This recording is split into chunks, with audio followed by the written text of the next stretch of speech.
Well, welcome back to Live on Cars and episode 2 of the Jaguar XK or XKR X150 model spark plug change. So, the new spark plugs have arrived, NGK laser Iridiums, and the part number, which I'll put on the screen, is IFR 5N10. So we'll have a little look at these before we start putting them in the car, and I really hope you enjoy the video. Come on, let's go.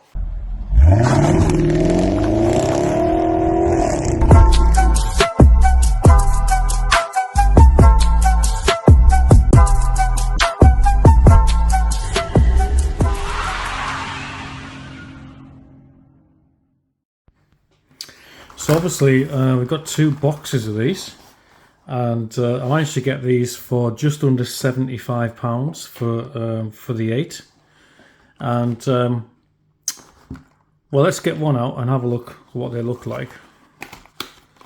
Like I said in episode 1, I do really rate NGK. I would put them above all other manufacturers when it comes to spark plugs. They know what they're doing. They've been at it for a long time, and they really understand how to make a decent spark plug. So yeah, one of the things that it says on the box there, it says that unfortunately they put that sticker over, but what it's saying there is the earth electrode is platinum tipped and the center electrode is iridium. So this is like the latest technology for long lasting and clean burning spark plugs. So I should be able to fit these and forget them, to be honest, probably for the whole time that I own the car, because I can't imagine me ever needing to change these again for many thousands of miles. So yeah, what we normally do, or what's a good idea to do before you fit a new set of spark plugs, is first of all just closely inspect the ceramic, the porcelain insulator. Make sure there's no cracks, because these could have been dropped. Now they're quite well protected, but occasionally you may find that unfortunately a brand new one has been damaged. Second thing is to take one of the old plugs that's in the car and put them side by side. And what I'm looking for here is just to make sure that the length of the electrode, as in how far it protrudes into the cylinder, is the same as the new ones, because again, occasionally you may be supplied with plugs that are the wrong length, and that could be a disaster, because you could fit the plug without doing the checks, and then when the piston comes up it could hit the top of the spark plug. So these look to be identical in length and electrode length as well, and height. So that's great news. And then finally, the last thing that I'll be doing before I fit these is I will be checking the gap. Now the gap for the Jaguars should be 1mm, and I can tell that these are gapped to 1 by the factory, because that's what that reference is there, that 10. That means that they've been set to 1mm. But like I say, because these could have been dropped or something could have happened during the storage process, I'm going to just carefully check that the gap on these are all the same at 1mm. Right, so all that being said, let's get bank number 1 fitted. We'll go through the procedure for that, and then obviously I've got the second bank of 4 to do. Let's go. Alright, we've got 4 new ones out, and I'm using my spark plug gapping tool here, which you may have seen in other videos, and it's got thousandths of an inch on one side and millimeters on the other side. And I'm just going to do a quick check to see if these are all on 1mm, which I'm expecting them to be. Let's have a look.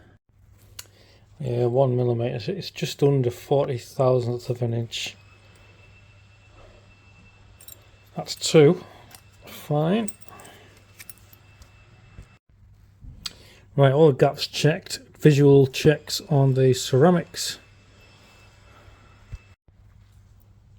I'm not joking, guys. I don't know if you can hear that noise in the background. The neighbour insists on, after he's washed his car, he gets a hairdryer out. Some kind of leaf blower or something, and starts blowing all the water off. And he'll do it for hours. It's probably going to interfere with the background noise, so I'm going to have to wait until he's finished. But anyway, yeah, that's all the ceramics checked, gaps checked. So we're ready to get putting back in. Right, he's finally shut up with his hairdryer, so we can get this done in peace. Now, some people might say, oh, put a bit of oil on the threads or some sort of grease, anti-seize grease, but it's not necessary when the spark plugs are clearly nowhere near seizing in. So we don't need to do that on this particular model. They're not prone to seizing in. So what I'm going to do is I'm going to slowly, using my fingers, I'm not going to drop them down the hole. I'm going to actually let them go down with my finger as far as I can, and then let it fall the final couple of millimeters. So, because again, if you drop these down the hole, you might be unlucky and it might hit the threads at the bottom and close the gap up. So I'm just very gently lowering the spark plugs down the hole.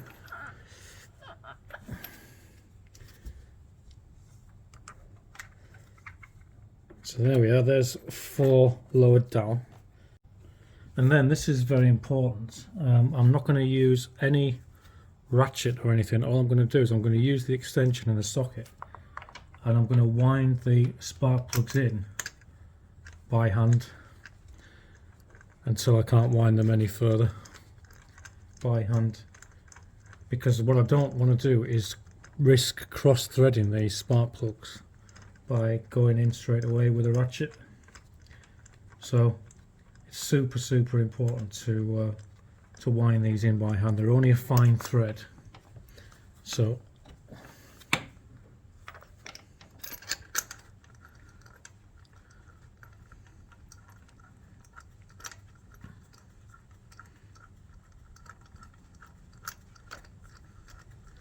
I'm winding them in by hand, one by one, until it stops.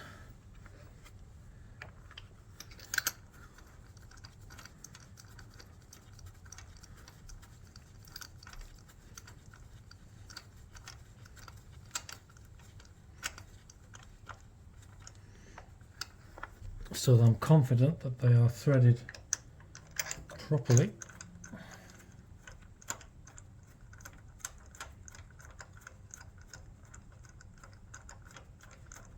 One of you lot are probably going to comment, oh, I use a hairdryer. I use a dryer when I've finished washing the car. If you do, I apologise for taking the mick out of my neighbour.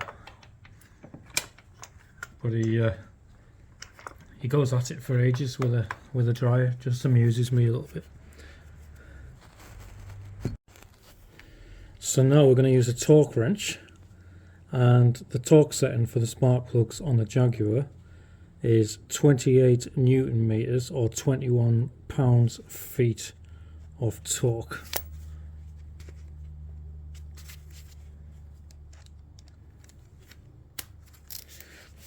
Now, if you haven't got a torque wrench,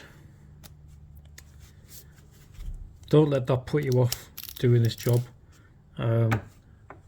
You just have to very carefully nip the plugs down by hand, and then give them maybe a quarter of a turn.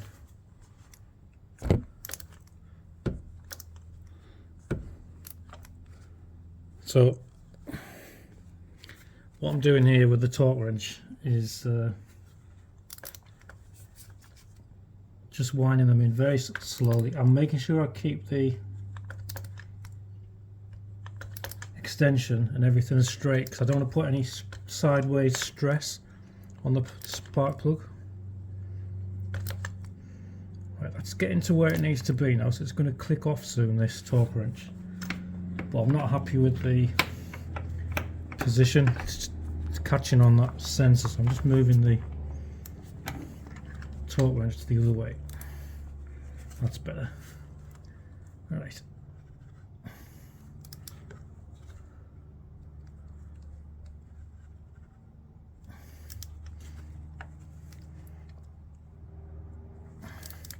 Won't be far off now.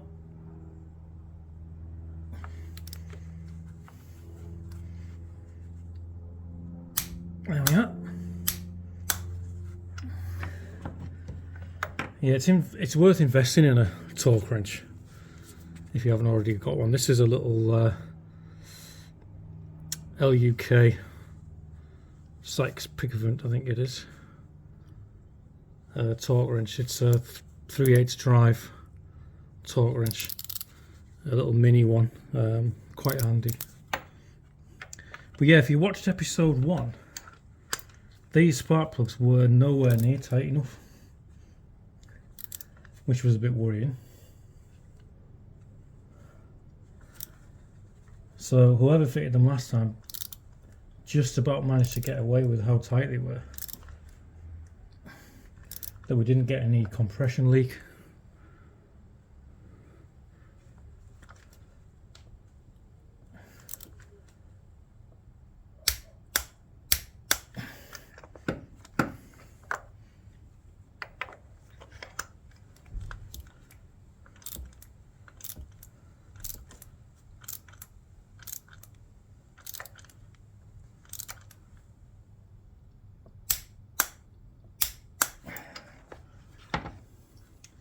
Right, last one on this bank.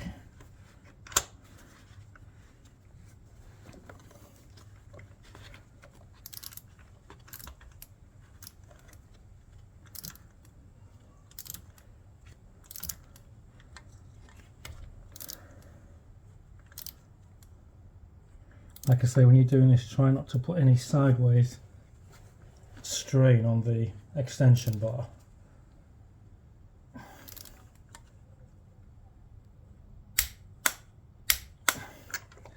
Because you may damage the porcelain.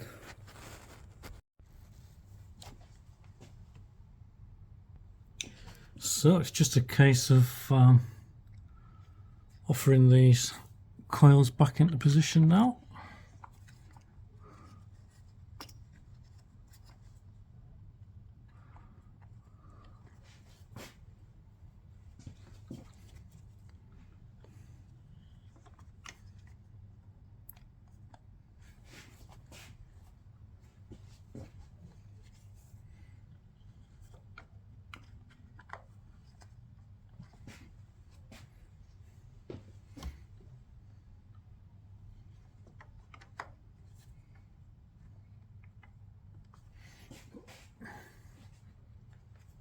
And we need to put the 8mm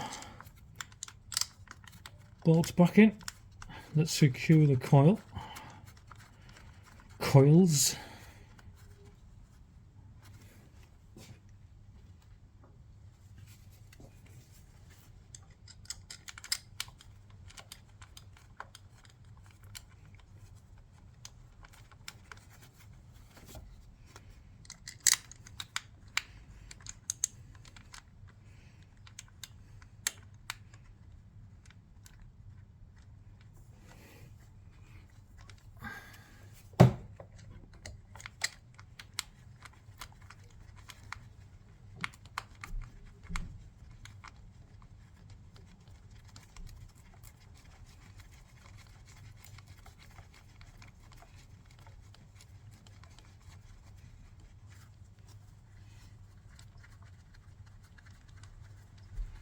So all in all, this bank on the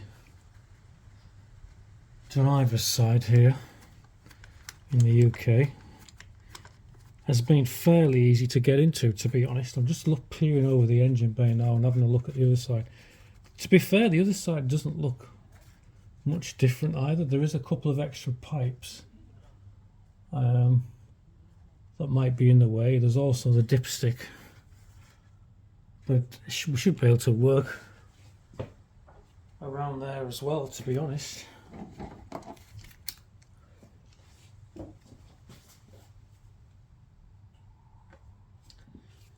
So these bolts just need nipping, but while I've got the torque wrench, I might as well put the correct torque on the bolt, which is 6 Newton meters.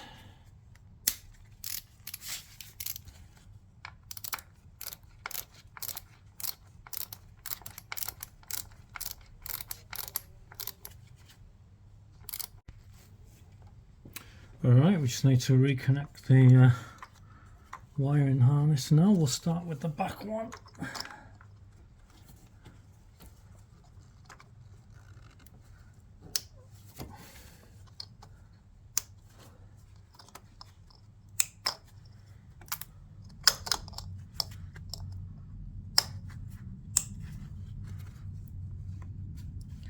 Wiring harness just clips into a little hole there.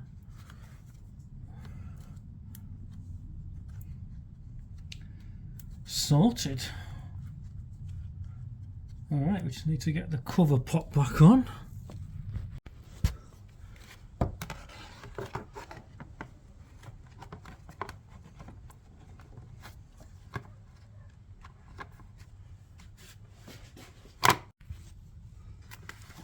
That's it. There we go, nice little click, we know it's on. And that's it, we're done for this side. Alright, I'm going to back the car out now so I can get to the other side, and what I'll probably do is pop you onto hyperlapse while I whip the other plugs out. If there's anything interesting, I'll stop the video and show you. So I better get cracking.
Well, there we go, that's the other bank done. You might have noticed on the hyperlapse video that I was spending quite a lot of time cleaning around here. When I took the cover off, this was quite oily around here from where the oil filler spout is, so it's probably just over time a little bit of small amount of seepage, or from where people have spilt oil when they were filling it up in the past. Yeah, it was quite cruddy along here, so I had to clean all that off first and then have another bit of a clean where the spark plugs go. But apart from that, it was identical to the other side. The only other thing to mention is working around these pipes. So just a bit more fiddly getting the ratchet in because of these fuel pipes here, and the dipstick was getting in the way a little bit as well, but I just kept popping it out and popping it back in while I was working down there. So yeah, got them all done now. I'm just going to have a bit more of a wipe around that rocker cover, and then I'm going to put the cover back on.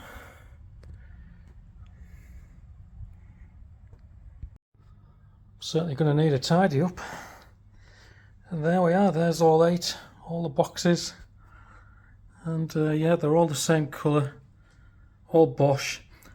Do you know, I'm so pleased I've done this job, because the other bank, the guy who done it last time, they were slack again. They weren't tight enough, the spark plugs. So I'm really glad I went in there and put them back in and torqued them down properly.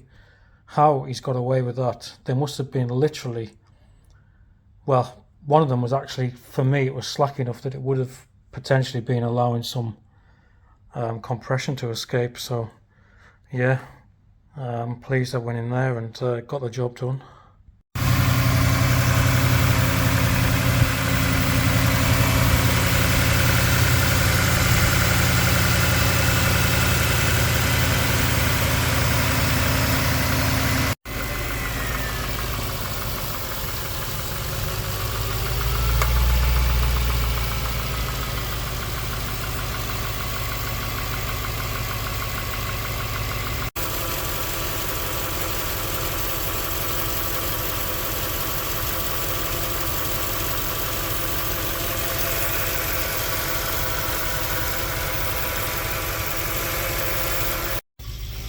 Ticking over lovely now.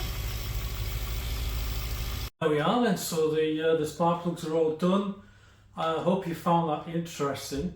Like I said, I'm really pleased that I've done it for peace of mind, and also finding that there was 3 or 4 spark plugs that were pretty much what I'd call slack. That was a bit of a shocker to find that. But anyway, it's done now, and it's running lovely. I hope you like the little thing with balancing the 50p there.